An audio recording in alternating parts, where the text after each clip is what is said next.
আসসালামু আলাইকুম। অনেকে হয়তো ভয়ে থাকবেন যে পদ্মের পাত্রে এমনভাবে পানি রাখলে হয়তো আপনার পাত্রে মশা জন্মাতে পারে, কিন্তু আসলে না। দেখুন, আমরা দুইটি উপায়ে আমাদের পদ্মের পাত্র থেকে মশা নিধন করতে পারি, বা ডেঙ্গু মশা যে ডিম পাড়ে সেটার বংশবিস্তার কম করতে পারি, বা টোটালি এখানে কোনো অপশানই থাকে না। দেখুন, যখন আমি আমার ড্রামে পানি রেখেছি তখন এই যে হচ্ছে এখানে যে আজোলা, যে ক্ষুদিপনা বা ছেলা যেটাই বলি, এটা দিয়ে হচ্ছে আমরা আমাদের পদ্মের পানিকে সুরক্ষিত রাখতে পারি। এখানে দেখেন, এমনভাবে যদি বিছিয়ে রাখা হয় তাহলে কোনো মশাই এখানে ঢুকতে পারবে না বা ডিম পাড়তে পারবে না।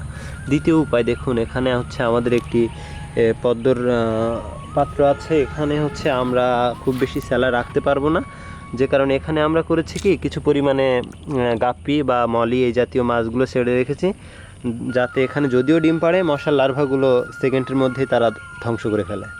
তো আপনারা চাইলে এই দুইটি উপায়ে আপনারা আপনাদের পদ্ম বা শাপলার পাত্রের পানিগুলো সুরক্ষিত রাখতে পারেন।